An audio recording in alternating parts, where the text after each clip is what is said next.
अस्सलाम वालेकुम नाज़रीन, मैं हूँ आपकी होस्ट आमिना अज़मत और आप देख रहे हैं मेरा YouTube channel stay with Amina. और जैसा कि आप लोग जानते हैं कि मैं कभी टैलेंट को लेके आती हूँ, कभी किसी पर्सनैलिटी को लेके आती हूँ, उल्टे सीधे सवाल करती हूँ, शरारती सवाल करती हूँ और कभी कभी संजीदा भी सवाल कर देती हूँ। रानी ईमान फ़ातिमा हमारे साथ मौजूद हैं। पाकिस्तान की सबसे छोटी मोटिवेशनल स्पीकर होने का इनको एजाज़ हासिल है और सब ये बात जान चुके हैं, मान चुके हैं। 250 से ज़्यादा वीडियोस ये बना चुके हैं मोटिवेशन पे। तो चलिए इनसे बात करते हैं। अस्सलाम वालेकुम। वालेकुम सलाम। कैसी हैं आप? जी अल्हम्दुलिल्लाह, अल्लाह का शुक्र है।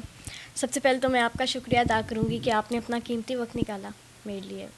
अरे शुक्रिया तो मुझे कहना चाहिए कि आप इतनी बड़ी माशाल्लाह से मोटिवेशनल स्पीकर हैं, आपने मुझे टाइम दे दिया है। मेरा छोटा सा चैनल है बिल्कुल और आपने मुझे टाइम दिया, मैं आपका शुक्रिया कहती हूँ। और सबसे पहला सवाल मेरा ये है कि रानी साहिबा, ये जो आपकी एज है सिर्फ 10 साल, इसमें तो लड़कियाँ गुड़िया से खेलती हैं, अपनी फ्रेंड्स के साथ खेलती हैं, कंचे कुंचे भी खेल लेती हैं, आप क्या करती हैं? मैं अपना टाइम नहीं वेस्ट करती और जिस टाइम खेलने का टाइम होता है, जो टाइम जिसमें कोई काम नहीं करना होता, उस टाइम मैं अपने लेक्चर्स रेडी करती हूँ, उस टाइम मैं रिसर्च करती हूँ। अच्छा, मुझे ये बताएं कि मोटिवेशनल स्पीकर बनने का आपको कैसे ख्याल आया? कि पहले मैं स्कूल में स्पीचेस वगैरह करती थी, लेक्चर्स देती थी, तो मेरे मम्मा ने मुझे कहा, मेरे पापा ने मुझे कहा कि आपके अंदर कोई ऐसा टैलेंट पोशीदा है जिससे आप लोगों तक अपने पैगाम को पहुंचा सकती हैं, कुछ गुफ्तगू कर सकती हैं। तो पापा ने कहा कि यूट्यूब एक ऐसा प्लेटफॉर्म है जिस पे आप अपना यूट्यूब चैनल क्रिएट करें और उस पे आप वीडियोस अपलोड करें।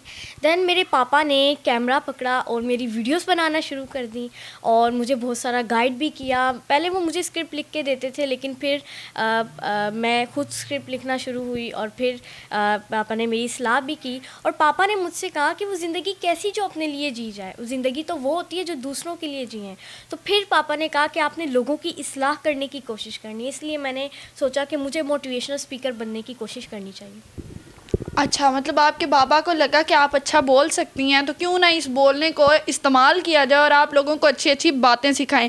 मुझे ये बताएं कि ये काम आपको कैसा लगता है? मतलब कैमरे के सामने बैठना है स्टिल और आपने कोई ना कोई वाक़या सुनाना है, कोई ना कोई बात सुना के एंड पे आपने कोई लेसन दे देना है, अच्छा लगता है आपको? जी जी बिल्कुल अच्छा लगता है, क्योंकि लोगों की इस्लाह करने की कोशिश करना मुझे बहुत अच्छा लगता है। और किसी की भी, एक की भी ज़िंदगी बदल जाए, कोई मेरी बात पे अमल कर ले, तो वो मेरे लिए सदका जारी है। अच्छा रानी, यहाँ पे मैं भी मेंशन करूँगी कि एक ऐसा इंसान जो अपनी इस्लाह खुद ना करना चाहता हो, उसकी इस्लाह तो अल्लाह ताला भी नहीं करते, ये कुरान मजीद में भी मौजूद है। तो आप मुझे बताएं कि जो नाकारा लोग होते हैं, जिनके जहन में बिल्कुल भूस भरा हुआ है, जो कुछ नहीं करना चाहते, क्या उन पे भी मोटिवेशनल स्पीकर का असर हो सकता है? देखें, जिस पर मोटिवेशनल मतलब कि जो सुधरना ही नहीं चाहता, उस पर किसी मोटिवेशनल स्पीकर का असर नहीं हो सकता। तो जो सुधरना चाहते हैं उनके लिए मैं वीडियो बनाती हूँ और जो नहीं सुधरना चाहते वो ना सुधरें फिर। अच्छा, तो वो नाकारा लोगों के लिए कोई मैसेज है? देखिए, बहुत सारे मैसेजेस हैं कि नकारा लोग इसलिए होते हैं, हम देखें ना, हम डीमोटिवेशनल स्पीकर्स यानी नाकाम लोग, नाकाम को जो भी नकारा इंसान है वो डीमोटिवेशनल स्पीकर है। और दूसरे लोग जो हैं, जो मोटिवेशनल स्पीकर्स हैं, वो भी अक्सर डीमोटिवेशनल स्पीकर इसलिए बन जाते हैं क्योंकि वो भी डीमोटिवेशनल स्पीकर से मशवरा ले लेते हैं। तो इसीलिए आपने मोटिवेशनल स्पीकर्स यानी कामयाब लोग से मशवरा लेना है। अच्छा, आपके नज़दीक जो मोटिवेशनल स्पीकर्स हैं वो कामयाब होते हैं, आप मुझे अपनी लाइफ की कोई अचीवमेंट बताएं जिसको जान के लोग ये समझ सके कि आप कामयाब कैसे हैं। अभी तक की जो अचीवमेंट आपको लगता है कि बहुत बड़ी है आपकी लाइफ में, वो बताएं। देखिए, मैं आजिज़ हूँ अल्हम्दुलिल्लाह, और मैं मतलब कि कामयाब नहीं हूँ। हर इंसान आजिज़ है और मैं कह सकती हूँ कि मेरी बात पे लोग अल्हम्दुलिल्लाह बहुत से लोग अमल कर रहे हैं और लोगों की मदद करने की कोशिश कर रही हूँ, तो बस यही है। अच्छा, तो यही होगी ना आपकी लाइफ की सबसे बड़ी अचीवमेंट कि लोग आपकी बात सुनते हैं, मानते हैं और उस पर अमल भी करते हैं, जो कि आज के दौर में एक बहुत बड़ी बात होती है इंसान के लिए। आपको कौन सा खेल पसंद है? अगर आप खेलें तो कौन सा खेल खेलती हैं? मुझे गुड़िया के साथ खेलना बहुत पसंद है और लूडो खेलना पसंद है, लेकिन मैं खेलती नहीं हूँ ज़्यादा। अच्छा, आप खेलती नहीं हैं? खेलती थी जब मैं छोटी थी, लेकिन अब मैंने अपना खेलना ख़त्म कर दिया है। अरे, जब मैं छोटी थी, अभी आप कितनी सी हो गई जब हैं? मैं 5-6 साल की थी जब मैं खेलती थी, अब उसके बाद नहीं मैं खेलती। अच्छा अच्छा, बुक्स पढ़ती हैं? जी बिल्कुल। सबसे अच्छी बुक जो अभी तक आपने पढ़ी हो अपने बाबा की बुक के अलावा? देखिए, सबसे अच्छी बुक मुझे कुरान मजीद लगी है, और उसका जो तिलावत है वो भी मैं करती हूँ रोज़ाना, और उसकी अभी मैंने तफसीर स्टार्ट की हुई है। बहुत मोटिवेशनल है, और अगर हम उसकी तफसीर को समझ लें तो फिर हमारी ज़िंदगी बदल जाएगी और हमें किसी मोटिवेशन की ज़रूरत नहीं। इसके अलावा मुझे दूसरे नंबर पे सीरत नबी सल्लल्लाहु अलैहि वसल्लम, वो बुक बहुत ही ज़्यादा मोटिवेशनल और इंटरेस्टिंग बुक है, इंसान की ज़िंदगी को बदल देगी। और अगर हम ख़ातमुन नबिय्यीन हज़रत मोहम्मद सल्लल्लाहु अलैहि वसल्लम की ज़िंदगी को समझने की कोशिश करें तो फिर हमें किसी इंस्पायरेशन की ज़रूरत नहीं है, क्योंकि हम पहले ही इंस्पायर हो चुके होंगे। बिल्कुल जी बिल्कुल, अल्लाह ताला ने तो हमें इंस्पिरेशन दे के भेजा, लेकिन हम बदबख्त हैं कि हम उस इंस्पिरेशन को सही से समझ नहीं पाते, उसको पकड़ नहीं पाते। तो चलिए, आप तो बहुत अच्छे अच्छे मैसेजेस दे रही हैं। आपके जो हम उम्र बच्चे हैं जो गलियों में कंचे खेलते हैं, अभी मैंने देखा था बाहर स्टापू वगैरह खेलते हैं ये बच्चे, उनको क्या पैगाम देना चाहती हैं? देखिए, ये गेम्स खेलना, ये फजूल के काम करना, ये सब वक्त का ज़िया है, और वक्त ज़ाया हो रहा है। वक्त किसी के लिए नहीं रुकता, ये आप याद रखें। If you sacrifice your today so tomorrow is yours. आपने अगर अपना आज कुर्बान कर देंगे आप, तो आने वाला कल आपका होगा। आज आप गेम्स खेल रहे हैं, आज आप लूडो खेल रहे हैं, कुछ भी आप फजूल के काम कर रहे हैं, तो फिर आने वाला कल आपका नहीं हो सकता। आप अपने ख्वाबों को पूरा नहीं कर सकते। देखें, बिल गेट्स कैसे दुनिया के दूसरे अमीर तरीन शख्स बन गए, क्योंकि उन्होंने अपना टाइम नहीं वेस्ट किया। वो भी बचपन में फजूल के इस तरह के गेम्स नहीं खेलते थे। वो अपना जो आपके पास फारिग टाइम है, उसमें आप बुक्स पढ़ सकते हैं, उसमें आप बहुत कुछ नया सीख सकते हैं। अच्छा ईमान, मुझे ये बताएं कि अगर कोई मैं पूछूं कि बच्चों को कौन सी बुक्स पढ़नी चाहिए, किस टाइप की पढ़नी चाहिए, तो क्या रिकमेंडेशन है आपकी? देखिए, बच्चों को मोटिवेशनल स्टोरीज़ पढ़नी चाहिए, निसाबी बुक्स के साथ साथ गैर निसाबी बुक्स भी पढ़नी चाहिए। अच्छा, अक्सर वालिदैन हैं जो अपने बच्चों के ऊपर बहुत ज़्यादा सख्ती करते हैं, बहुत ज़्यादा डांटते हैं उनको, और बच्चों को कोई भी उनकी पसंद का काम नहीं करने देते। तो मुझे बताएं कि ऐसे वालिदैन को क्या करना चाहिए, कैसा बिहेव करना चाहिए? देखिए, पहले तो आपको ये देखना चाहिए कि आपके बच्चे का रुझान किस तरफ है। ये नहीं कि आपका बच्चा पायलट बनना चाहता है, आप उस पे ये थोप दें कि आपने डॉक्टर बन के दिखाना है। हमारे जो रिश्तेदार हैं, हमारी जो ख़ानदान है, उसमें हमारा नाम रोशन करना है, ये नहीं। आप देखें, आपका बच्चा अगर ज़्यादा जहाज़ बना रहा है, उन्हें उड़ाने की कोशिश कर रहा है, तो उसका ध्यान है कि वो पायलट बनेगा। उसका ध्यान है कि वो उसने अगर वो ज़्यादा से ज़्यादा डॉक्टर खेल रहा है, तो उसने डॉक्टर बनना है। तो आप जब उस तरफ उनका रुझान देखें, तो फिर उन्हें कहें कि बेटा, अगर आप पायलट बनना चाहते हैं, आप पायलट बने, या कोई भी आपके बच्चों का गोल है उसे अचीव करने दें। ये ना कि आप उन्हें डांटें कि नहीं नहीं, तू यही करना है, तू पायलट नहीं बनना, तुमने डॉक्टर ही बनना है। नहीं, ऐसा नहीं। और वालिदैन को एक और पैगाम ये है कि अपने बच्चों के लिए बेशक कुछ ना बनाएं, लेकिन अपने बच्चों को ज़रूर कुछ बना दीजिए। देखिए, अगर आप अभी दौलत कमाने में लगे हुए हैं, आप अपने बच्चों की तरबियत पे ध्यान नहीं दे रहे, तो बड़े होकर खुदा ना ख्वास्ता आप इस दुनिया में नहीं भी रहते, तो आपके बच्चे आपकी दौलत का नेगेटिव यूज़ भी कर सकते। लेकिन अगर उनकी तरबियत पॉजिटिव वे में की जाएगी, तो फिर बड़े होकर वो आपका एहतराम भी करेंगे। आप अगर इस दुनिया में नहीं भी रहते, तो वो और भी दौलत कमाएंगे और अपने पैरों पे खड़े हो जाएंगे। अच्छा, अगर पेरेंट्स किसी के बहुत ज़्यादा जालिम हैं, नहीं बात सुन रहे, तो बच्चों को क्या रवैया इख्तियार करना चाहिए कि उनके माँ बाप उनकी बात को मान लें? अच्छा, मेरी बात सुने। देखें, वालिदैन आपको जितना भी डांट रहे हैं, आपने आगे से कुछ नहीं बोलना, क्योंकि वालिदैन वही है जो आपको इस दुनिया में लाए हैं, आपको बड़ा किया, आपको पाला है।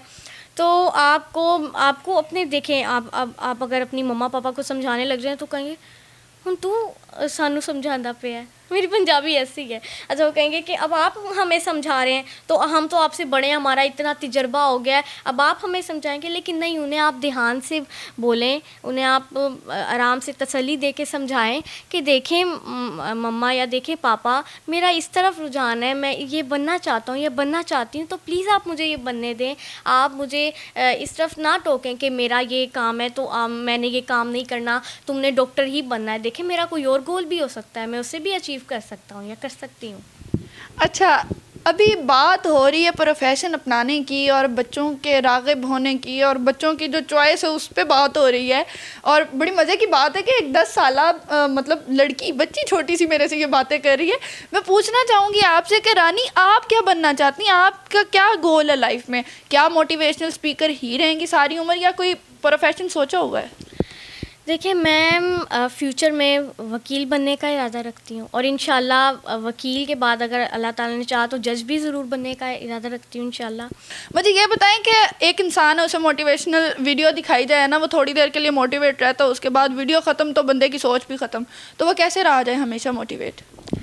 देखिए बहुत सारे वेज़ हैं हमेशा मोटिवेटेड रहने के, तो उनमें से चंद शॉर्ट में मैं आपके साथ शेयर करना चाहूँगी, क्योंकि मेरे यूट्यूब चैनल रानी ईमान फ़ातिमा पे हाउ टू स्टे मोटिवेटेड इसके हवाले से तफसीलन जो वीडियो है वो अपलोडेड है। देखें, आपका कोई भी गोल है, आप वो रंगीन स्लिप्स मिलती हैं उन पे आप लिख लें। जैसे आपका कोई भी गोल हो सकता है, मैं सिर्फ मिसाल दे सकती हूँ। जैसे मिसाल ले लें, मैंने वकील बनना है, आपने एक स्लिप पे लिख लिया, उससे आप वॉल पे, फ्रिज पे, अपनी अलमारी पे या कोई ऐसी जगह जिस पे आपकी ज़्यादा नज़र पड़ती है वहाँ आप लगा लेंगे। वो आपको चीख चीख के बताएगा कि अभी आपने अपने गोल को अचीव नहीं किया, इसलिए अभी मेहनत करना बाकी है। वो आपको उस वक्त तक सोने नहीं देगा जब तक आप वकील नहीं बन जाएंगे, जब तक आप अपने मकसद तक पहुंच नहीं जाएंगे, आप अपने गोल को नहीं अचीव कर लेंगे। ओके जी, थैंक यू, बहुत अच्छी बात कर दी आपने। कोई शेर ही सुना दे जिससे मोटिवेशन ही मिल जाए।